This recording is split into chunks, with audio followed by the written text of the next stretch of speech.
Sorry about that. I wasn't looking at the clock. Anyway, where were we? Oh yes, the Virginia Tech and Columbine massacres.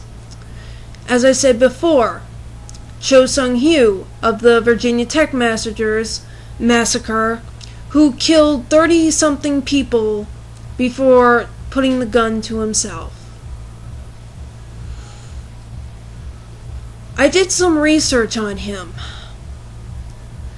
and it turns out he had really bad psychological problems from an early age. He was cold and was very antisocial. And he was bullied in school. When the Columbine massacre happened, according to what I've read, it sparked interest in him, and he was sent to a psychologist or a counselor, I can't remember which, after he said he wanted to reenact the event himself someday. He had psychological problems from a very early age, and he was in and out of psychological things, and no one ever seemed to want to look back up to the thing and make sure he was doing all right.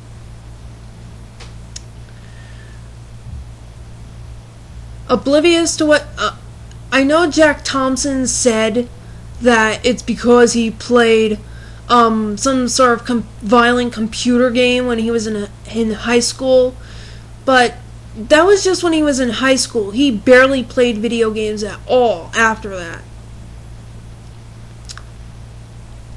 And as for the Columbine massacre, those guys were bullied as well, and they obviously needed counseling. They needed very many troubled teenagers. They need someone to talk to.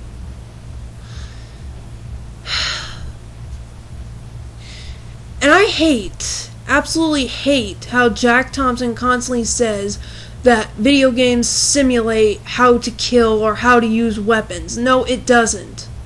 It absolutely does not. A video game cannot realistically show what it's like to actually hold a gun, to actually shoot one, to actually shoot a person. It does not depict it at all correctly.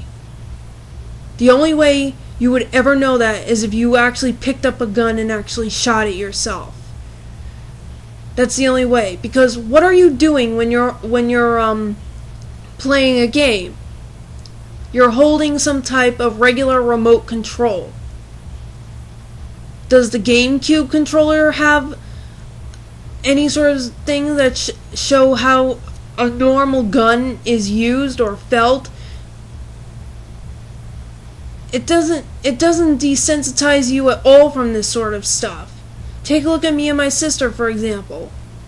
Gore and blood scare the living daylights out of us in real life. But if we see it on a video game, it doesn't bother us because we know it's just a video game and it's not real. Sure, things like that might happen in real life. Well, to the games that actually depict real life events.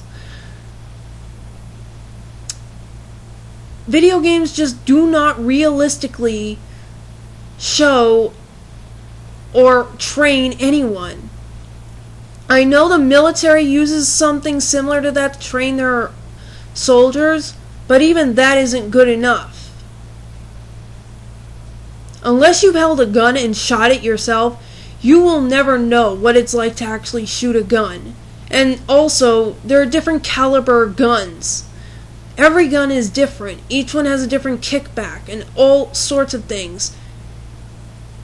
Holding a gun is different from what you hold to holding a regular controller. Even the Wii Zapper is completely different between a video game and reality. Because with video games, you can always press the reset button. Or you can just use a life potion. Or start a new file. In reality, what you do can't be taken back.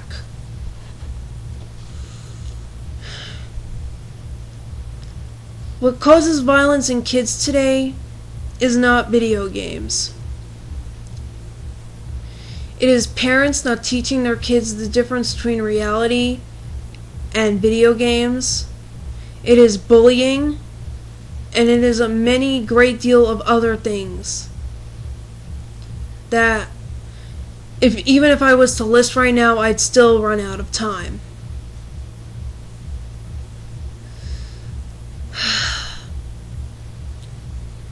And for anyone out there who's going to ask me, well, do I even have any sort of experience when it comes to games? I have a very long list. I have a very long experience with games. I've played the whole Turok series, and I've played a little bit of I forget I forget the name of the game, sorry. But anyway, games do not cause violence in children. And I even had one classmate once when I was in class last semester who said no matter what kind of game you play, violent or not, it's going to leave a lasting impression that may cause you to do violent acts. And she brought her brother into the whole situation. I didn't want to say this to her face because I didn't want to have her get angry at me in front of the whole class, and I couldn't catch up to her later because I had to talk to my professor after class. But what I wanted to ask her was, did something happen previously that might have made him upset to cause him to be as angry as he is? And not only that, her brother is 14. I would guess that would also be part of the answer. I'm not saying all adolescents are angry, emo people. But adolescence is a confusing time for everyone at some point in time. I mean, I'm 21 years old now. I've played video games for a good portion of my life. Big Al's played video games for a good portion of his life.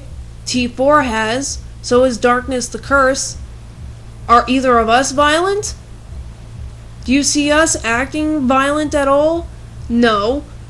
Okay, we may depict funny jokes relating to it, but we're not serious.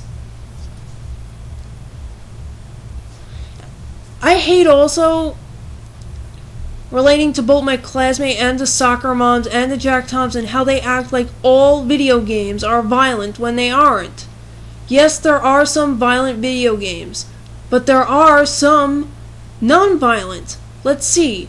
Animal Crossing is a non-violent video game series. Kirby, that's a non-violent video game series. Various video games related to movies or TV shows such as The Sweet Life of Zack and Cody, Hannah Montana. Let's see. Nintendogs isn't violent. The Mario game series isn't violent.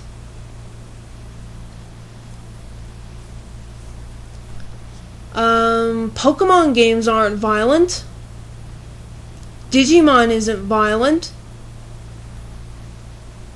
Well, the games, not the actual show. I've never seen the actual Japanese version of it. I've barely watched Digimon at all, but I've seen a few Digimon games. No different too much from Pokemon. And what about all the other games aside from Nintendogs that have you raise animals? And what about Viva Pinata? So yeah, there are non-violent video games too.